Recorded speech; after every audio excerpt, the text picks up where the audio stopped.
Chapter 9. The Watcher's Warning.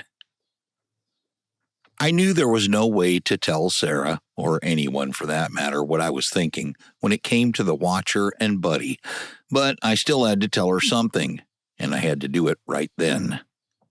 So, as we often do, I sat her down on the porch swing with me. She was still giving the Watcher a dirty look as we sat, but this time I reached for her hand. Sarah already knew something was wrong by the look I had on my face, but I could barely get out what the doctor told me about Noah earlier. I did, though, and without a word she got up and went inside. I knew I had to go after her, and I did, as soon as I crumbled up another one of those macadamia nut cookies that I had in a Ziploc bag in my pocket. Before I entered the house, I nodded at the Watcher as I threw the cookie crumbs at the trunk of that old oak tree, and I could swear he nodded back. Once inside, I saw Sarah sitting on the floor, playing with Noah and his new toys. When she saw me, she didn't say anything. She just patted the floor beside her, inviting me to join them. Then, she gave me the most painful smile I'd ever seen, and quietly rolled his toy car across the carpet. We played on the floor for hours. It was long past Noah's bedtime, but we didn't care. We were all together, and for a little while, we just hid our worries under the couch like half of Noah's toys were. Just like Christmas Eve, with one very special addition, we all fell asleep on the living room floor next to the Christmas tree, which of course was still up. I know Noah fell asleep from physical exhaustion, but I also know Sarah and I drifted off from something deeper, an emotional exhaustion, and a definite fear of what was most likely still to come. The next morning, Sarah woke up before Noah and I. By the time we got up, she had a huge breakfast on the table. It was almost as much food as what we had at our sweatpants feast for Thanksgiving and Christmas, but the food was completely different. This time, there were scrambled eggs, pancakes, bacon, sausage, and for dessert, if you can call it that at breakfast, a huge stack of homemade sticky buns. Sarah and Noah have never been big eaters, but I was, and we all sat there until at least I was stuffed. Noah did manage to eat 3 of those sticky buns himself, and his mother couldn't have been any prouder. After breakfast, Ron came over with Buddy to visit for a while. I asked him to take Noah fishing at the pond so Sarah and I could talk. We both knew that was a conversation that neither of us ever wanted to have, but it still had to happen. Just like the Watcher did the day before, I could have sworn Buddy nodded at me too before he headed to the pond with the others. In both cases, with the Watcher and with Buddy, I think it was their way of saying they would always be there for us, and even though misunderstood at first, they always were. Sarah and I decided to do whatever the doctor said Noah needed. We let so many doctors run tests for this and for that. That poor boy was so confused about why he had to go through that whooshing MRI machine, the one he called a big white coffin. He didn't know what he was saying, but I did, and hearing him even say those words almost broke me. I've never prayed so hard in my life, but so similar to how I used to feel. I felt the silence was the greatest betrayal of all. Especially after the doctor said Noah had medulloblastoma, a fast-growing brain cancer underneath where his stitches were. As I expected, it was confirmed that if he hadn't had those tests after his stitches, it would have probably been too late. Noah was scheduled for surgery before Sarah and I even had time to fully process what was happening. The doctors planned to remove as much of the tumor as they could, then follow up with chemotherapy and radiation. I knew no one, especially not my little boy, deserved to have all that poison pushed through his veins, but the doctors told us they had to be just as aggressive as the cancer was, and this cancer wasn't waiting around. On the day of the surgery, while Sarah and I sat in the waiting room, all the emotions and fear we'd been trying to hold back finally set in. She tried to be there for me, just as I tried to be there for her too, but it was no use. We were both totally desperate and broken.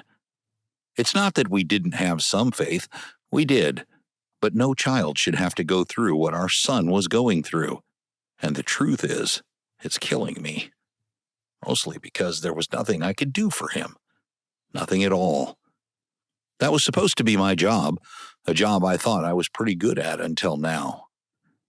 I was just as numb and blank as I've ever been. Sarah was even worse, at least outwardly. Of course, I was a part of it, but I knew Sarah brought that child into this world and never envisioned a chance of him leaving it before us.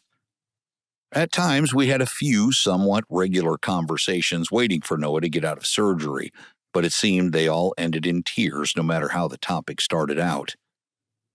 There was no question that this created an emotional exhaustion that neither of us had ever felt before. The surgery itself lasted 6 hours. After about the 5th, Sarah fell asleep on my shoulder. I don't think her heart or her soul could take any more. While Sarah was asleep, I kept seeing Noah in my mind as he was growing up. First, just a little older, around 10 years old, then 16 and driving, then graduating high school, then college, then getting married and having children of his own. I saw it all, if nowhere else but in my mind. Once again, I prayed so hard that someday I actually would. Sarah woke up just as the doctor walked out to tell us how everything went. He seemed fairly positive they had removed as much of the tumor as they possibly could, but he warned us that Noah still had a long, hard road ahead of him. It would start with 2 to 3 weeks in the hospital, then chemo twice a week, and that was just the beginning. From that first day, and every other day since, either Nanny, Papa, Linda, or Ron was there with us or close by. Poppy, Dexter, and Deuce visited a lot too. I never thought neighbors and friends could ever become that close, but we were. While Noah was in the hospital, Ron would bring Noah fishing magazines, along with a spool of fishing line and some lures. He'd try to teach Noah how to tie them together whenever he felt up to it. Linda would sneak in banana pudding every now and then, and Nanny would read to him softly until he fell asleep. Sometimes it would be a Matchbox car, and at other times a Frisbee or a baseball, which you should have known you couldn't bring to a hospital, but we all still appreciated at the same time. Even Dexter would color with Noah, if Deuce wasn't making him laugh with his jokes, but I think the most inspiring gifts came from Poppy. That old man would tell some of the most hopeful stories. Most were about how his hero defeated whoever the bad man was. His stories were all an analogy for hopefully what Noah was doing with that evil cancer. Poppy told a lot of stories, but the champion in almost all of them was a man he called Ironheart. We still had a lot going on, but having that much love around us sure did help it feel a little more manageable. I used to think the key to surviving life was not wanting anything. Sure, we all have our needs, but wants are different. Wants make you vulnerable, and if you don't want anything, then disappointment can only go but so far. But once you have a family, even if you can limit your own wants, there is no way not to want things for them. It's impossible. You want them to be happy, healthy, and somewhat prosperous so they can enjoy all the great things that life has to offer. Once you have a family, you start to feel responsible for helping their wants to become a reality. And honestly, that's probably one of the greatest joys of being a parent or a husband. There's not anything much better than watching someone you love light up because of something you helped bring to life. Sarah has done that for me, even though I didn't even know I needed it. She did it by giving me Noah, and then by giving me another chance to be who they needed me to be. Life sure is funny sometimes. When things don't feel like they can't get any better, sometimes they do. But other times, just like that leaky roof, you realize everything may come crashing down at any time. My crash came the second we found out about Noah's cancer, and Sarah and I have been slowly drowning ever since. After Noah left the hospital, like they originally said, we still had to go back twice a week. The doctors made it clear that would continue for at least 6 months to a year. At week 4, or it might have been 5, they said they had to throw radiation in the mix. I try not to think about it too much. I just try to be there for my boy and for Sarah, like none of this was out of the ordinary. But this, what my family is going through, is anything but normal.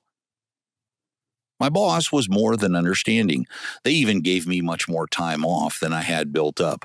But, understandably, I still had to go to work. I also had pretty good health insurance for the family, but nowhere near enough to cover what we needed. We had to put a mortgage on Lucian Graves' house to help begin to pay the medical bills. But no matter what, I was always going to give Sarah and Noah everything they ever needed, and hopefully most of what they wanted too. The chemo took a lot out of Noah, but he still managed to find the energy to play and go fishing every now and then. Our loved ones were around often, and Sarah's mother even moved in for a while to help out. I don't think it really hit us about what the doctors were actually doing until Noah started losing his hair. That poor little boy looked more like a skinned potato with eyes than the bright-eyed, curly-haired kid he used to look like. But to Sarah and me, no matter how he looked, he was still the most beautiful child in the world. Many nights, Sarah or I, or both of us, would just sit beside Noah's bed after he fell asleep. I know I was just quietly watching him breathe. I remember us doing that same thing when we brought him home for the first time after he was born. Back then, and now, neither of us have a clue about what we're doing. We're just scared to mess something up. Seeing Noah so sick made me feel helpless, but seeing Sarah whispering prayers in his ear and gently brushing the hair he no longer has made me feel truly powerless, and powerless is the last thing a man ever wants to feel when it comes to his family. With Noah being so sick and seeing our little man's reactions to the chemo, I saw that it really began to take a toll on Sarah, and myself also. Don't get me wrong, we would never stop fighting or ever give up. But the mind is a fragile thing when you constantly live in that much fear. Knowing that both of us just needed a little time away, even if only for an evening, I decided to take Sarah out on a birthday date. Both of our birthdays are in June, so I figured we could make it a 2-for-1. I also knew I needed to take her somewhere fancier than a Sizzler. I was hoping I could help pull her and myself out of the fog we'd been living in, at least for a little while. I also wanted to get her some kind of special gift to show her just how much I loved her, not just during the good times, but through the hardest ones too. We couldn't afford much at the time, but since we had another car, I decided to sell that old pickup truck Lucian Graves gave me. Part of the money would go toward getting her the nicest gift I could think of, and the rest, like most of our money lately, would go towards the medical bills. I truly believe that a night out, along with the perfect present and the beautiful dress her mother helped me pick out, would make her as happy as she could be, even if it was only for a little while. I had to work late the night of our big dinner, and I was still keeping everything a surprise. So the plan was for her mother to give her the dress and tell her she'd be meeting me at the best restaurant in town. She'd also be arriving the only way a queen should, in the limo that I'd have waiting just for her. It was so cute watching her mom get almost giddy thinking about how her daughter would react. She'd been there with us through it all, so she knew exactly what everyone was going through, to include herself as a grandmother. I loved her for that and for everything she did to help.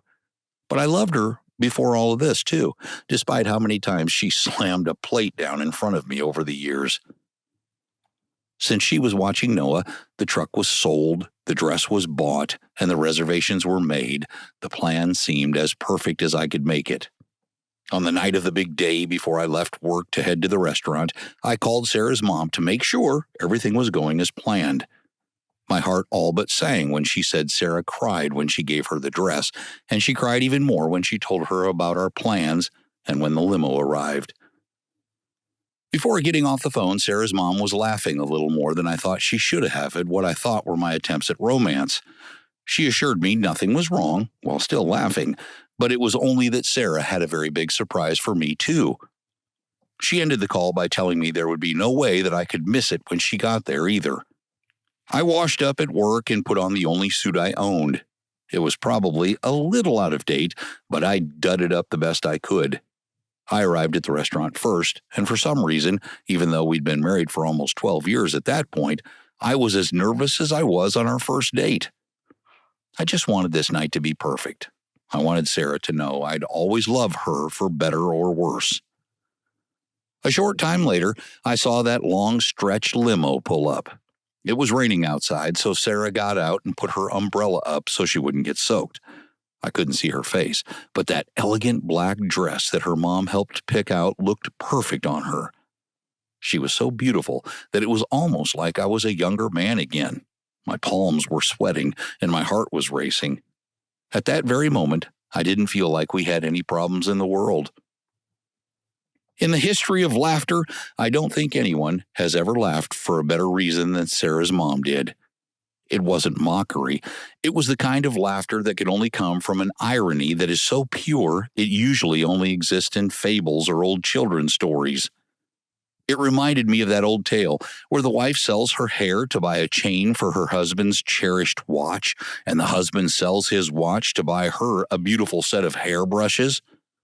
Although this surprise also had to do with hair, it was mostly about Sarah not having any anymore. Without a doubt, her mother's laughter was more than justified, and she was also right when she said I could never miss my big surprise from my wife. Sarah had no way of knowing that my gift to her was what I'd call a fancy hairdo. I had the best hairstylist in town set up with a massage and pedicure after. I guess you could say I got Sarah an ultimate spa package along with the dinner and dress. But now, in support of Noah, she had gone and cut all of her damn hair off. I'd heard of men doing that before, but never a woman, and I certainly couldn't imagine my wife would. What made the whole thing funnier was for my birthday present, she gave me a radio that would only fit in my old truck. You know, the one I just sold to pay for her hairdo and spa day. Once all the true irony of the night finally hit us, we laughed and laughed. I was still in absolute shock that I now had a bald wife, but I also knew a pair of clippers would be in my near future too. It didn't matter though, hair or no hair. To me, those two were the most beautiful people I'd ever seen in my life. That night, when we got home, Sarah's mother was waiting up for us like we were a couple of mischievous teenagers. She said it was just to make sure we got home all right, but later she admitted the truth, which was she hadn't laughed that hard in a while and just wanted to laugh a little bit more.